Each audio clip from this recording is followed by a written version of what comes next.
প্রিয় ভাই, যদি আমাদের চরিত্রগুলোকে আমরা হেফাজতে রাখি, বিশেষ করে যুবক ভাইদেরকে বলবো, যুবতী বোনদেরকে বলবো, এতদিন যা হয়েছে সেটাকে যদি অতীত রেখে জীবনের নতুন পৃষ্ঠা খুলি, আমার চোখ কোনো পরনারীকে দেখবে না, আর আমার চোখ আল্লাহর ভয়ে পানি ছাড়বে, আমার চোখ আল্লাহর কালাম পড়বে, মায়ের চেহারা দেখবে, বাবাকে দেখবে, হালাল জিনিস দেখবে, হারাম জিনিসে চোখ দেখবে না। এই প্রতিজ্ঞা যদি আমরা কোনো যুবক করতে পারি, কেমন যেন আমি জাহান্নামের পথ থেকে লাফ দিয়ে জান্নাতের পথে চলে আসলাম, কেমন যেন আমি জাহান্নামে পড়তে যাচ্ছি সেখান থেকে ঝাঁপ দিয়ে জান্নাতের দিকে ঝুঁকে গেলাম। আল্লাহ আমাদেরকে সবাইকে তওবায়ে নাসুহা করার তৌফিক দান করুন। প্রিয় ভাই, এই চোখের গুনাহ, এই চোখ দিয়ে যে হারাম জিনিস আমরা দেখি, এটা কত জঘন্য, এটা কত জঘন্য। এই অপরাধ, এর রেশ, এর প্রভাব, এর অ্যাকশন, এটা বহু সময় পর্যন্ত থাকে, অনেক সময় বছরকে বছর থাকে, চাইলেও এটার অ্যাকশন থেকে মানুষ বাঁচতে পারে না। আপনি একটি অন্যায় কাজ করছেন, একজনের একটা গালি দিচ্ছেন, এটার আর রেশ থাকে না, বরং পরক্ষণে মনে উঠলে খারাপ লাগে যে লোকটাকে গালি দিলাম, ঠিক না বেঠিক? আপনি একজনের প্রতি অবিচার করছেন, সাময়িক অবিচার করছেন, অন্যায় করছেন, শেষ হয়ে গেছে, শেষ। কিন্তু আপনি চোখ দিয়ে একটা হারাম জিনিস দেখছেন, সেটা মোবাইলে হোক, টেলিভিশনের পর্দায় হোক, সিনেমার পর্দায় হোক, কাগজে প্রিন্ট করা হোক, অথবা রাস্তাঘাটে হোক, এই হারাম জিনিসটা দেখে আসার পরে আপনি নামাজে দাঁড়াইছেন, ওযু করে সিজদায় গেছেন, আল্লাহর সবচেয়ে কাছাকাছি চলে গেছেন সিজদায়, ঠিক না বেঠিক? বান্দা সবচেয়ে আল্লাহর কাছে যায় কখন? যখন সিজদায় থাকে, তখন আপনি সিজদায় গেলেন। প্রিয় ভাই আমার, আপনার চোখের সামনে তখন ভাসে উঠে ওই মহিলা যাকে আপনি দেখে আসছিলেন, ঠিক না বেঠিক? এমনও হয় মাসকে মাস চলে গেছে, বছরকে বছর চলে গেছে, কিন্তু সেই গুনাহের স্মৃতি মাথায় ভেসে ওঠে।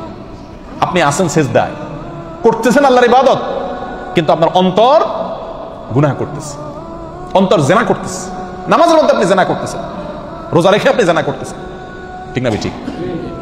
এত জঘন্য গুনাহ এই চোখের গুনাহ।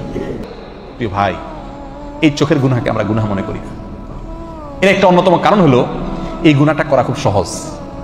চুরি, কি বলেন, এটা চাইলেও তো করা যায় না, নাকি? সবাই করতে পারে চুরি, ডাকাতি, খুন খারাপি, মদ খাওয়া, মানুষের সাথে অবিচার করা, অন্যের হক মারা, এগুলো চাইলেও তো মানুষ কি করতে পারে না। আবার অনেক অন্যায় আছে যেগুলো সামাজিক চাপের কারণে মানুষ করতে পারে না, কিন্তু এই চোখ দিয়ে যে হারাম জিনিস দেখা, এটা আজকে এমন সহজ হয়ে গেছে যে কি নামাজি কি বেনামাজি, কি দাড়িয়ালা কি বেদাড়িয়ালা, কি ভালো মানুষ কি মন্দ মানুষ, মোবাইল হাতে আছে, ইন্টারনেটের কানেকশন আছে, যা খুশি তা দেখতে পারে, রিমোট হাতে আছে, যা খুশি তা দেখতে পারে, ঠিক না বেঠিক? শয়তান তখন আমাদেরকে প্ররোচিত করে, আমাদেরকে বিপদগামী করে, আমাদের দিয়ে হারাম কাজ করায়, আর করতে করতে করতে করতে একসময় বেহায়া হয়ে যায়, নির্লজ্জ হয়ে যায়, এরপর এটা নেশায় রূপ নিয়ে যায়, তখন বাঁচতে চাইলেও বাচ্চাটা কি হয়ে যায়? কঠিন হয়ে যায়। আল্লাহ সুবহানাহু ওয়া তাআলা আমাদেরকে আমাদের চরিত্রগুলোকে ফুলের মতো পবিত্র করার তৌফিক দান করুন। এতদিন আমরা যা করেছি, আসুন আসুন প্রিয় ভাইরা, জাহান্নামের পথ থেকে লাভ দিয়ে জান্নাতের পথে চলে আসি। করবো তো ইনশাআল্লাহ? যে সমস্ত ভাইরা তওবা করবেন, তাদের পূর্বের গুনাহ আল্লাহ তাআলা মাফ করে দিবেন। অতীতে আমরা যা করেছি সেটার জন্য আজ তওবা করি, আমার চোখ দিয়ে আমি হারাম জিনিস দেখব না। প্রিয় ভাই, দেখার যে জ্বালা, দেখার যে স্বাদ, এই চোখ দিয়ে আমি হারাম জিনিস দেখলাম, হারাম মহিলা দেখলাম, হারাম মেয়েদের দিকে তাকালাম, সেটা মোবাইলে হোক, টেলিভিশনে হোক, কাগজে হোক, বাইরে হোক, সরাসরি হোক, আর যেভাবেই হোক, এই দেখার ফলে একটা নগদ মজা পাই আমরা, তাই না? আপনি একটি মুহূর্তের জন্য একটু আপনার এই মজাটাকে আল্লাহর জন্য কোরবানি করে দেন। এরকম নারী, এরকম পুরুষ, এরকম যুবক, এরকম যুবতী, এরকম তরুণ, এরকম তরুণী খুঁজে পাওয়া কঠিন, দুষ্কর, মহা কঠিন, যার যৌবনে, যার জীবনে, যার তারুণ্যে, তার বয়সে, তার চরিত্রের উপরে কালি লাগে নাই, অবৈধ যৌনতা তার জীবনে হয় নাই, এরকম যুবক, এরকম যুবতী, এরকম তরুণ, এরকম তরুণী, এরকম পুরুষ, এরকম নারী আজ খুঁজে পাওয়া অত্যন্ত কঠিন হয়ে গেছে না ভাই? আল্লাহু আকবার। অথচ এই পয়েন্টটার উপরেই জান্নাতের নির্ভরতা অনেকখানি। শয়তান আমাদেরকে লুজার করার জন্য, শয়তান আমাদেরকে ক্ষতিগ্রস্ত করার জন্য যেই পয়েন্টে আঘাত করলে আমরা সবচেয়ে বেশি ক্ষতি হব, ওই পয়েন্টটাতেই শয়তান আমাদেরকে সবচেয়ে বেশি আঘাত করবে, এটাই স্বাভাবিক। এই জন্য শয়তান আমাদেরকে এই জেনার যে রাস্তা, চরিত্র নষ্ট হওয়ার যে রাস্তা, এই রাস্তাটা শয়তান আমাদের জন্য কি করে দেয়? সুগম, সহজ করে দেয়। ঠিক না ঠিক?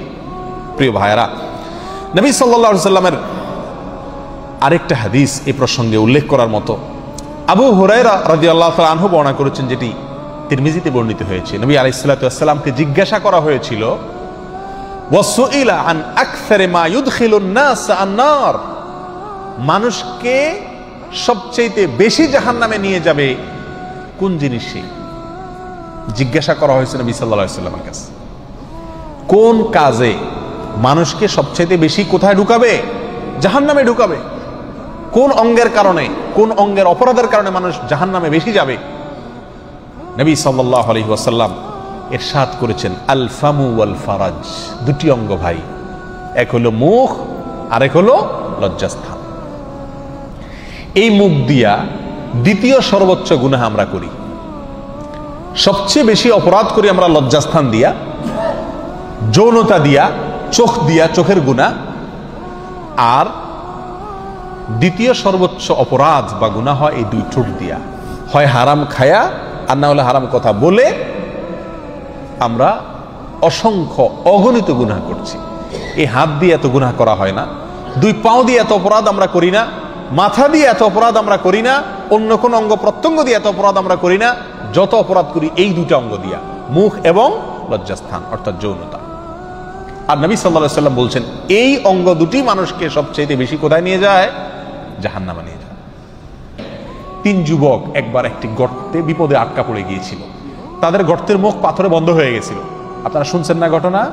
3 যুবকের 3 জনে এক একজন আল্লাহর কাছে এক একটা আমলের উসিলা ধরে দোয়া করছে।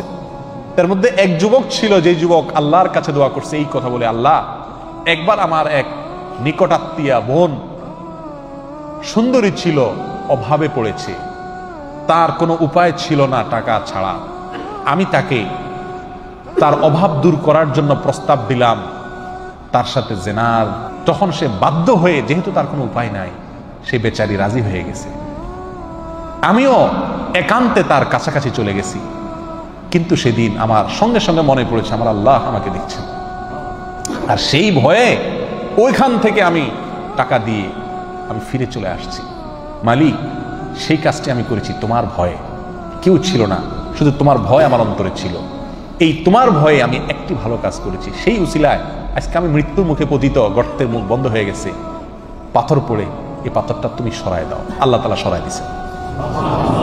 এই হাদিস থেকে বোঝা গেল, যেই যুবক, যেই যুবতী আল্লাহর ভয়ে সাহসী হয়, কন্ট্রোলিং পাওয়ার, নিয়ন্ত্রণ শক্তি যার ভিতরে থাকে, হারামের পথে পা বাড়ায় না, জেনার পথে আগায় না, হারাম নিষিদ্ধ ক্ষেত্রে চ্যাটিং করে না, লুকায় লুকায় গুনাহের কাজ করে না, জেনা করে না, আল্লাহ তাআলা এই চরিত্রকে পবিত্র রাখার ফলে বিপদ থেকে রক্ষা করেন, আর দোয়া করলে দোয়া কবুল করেন।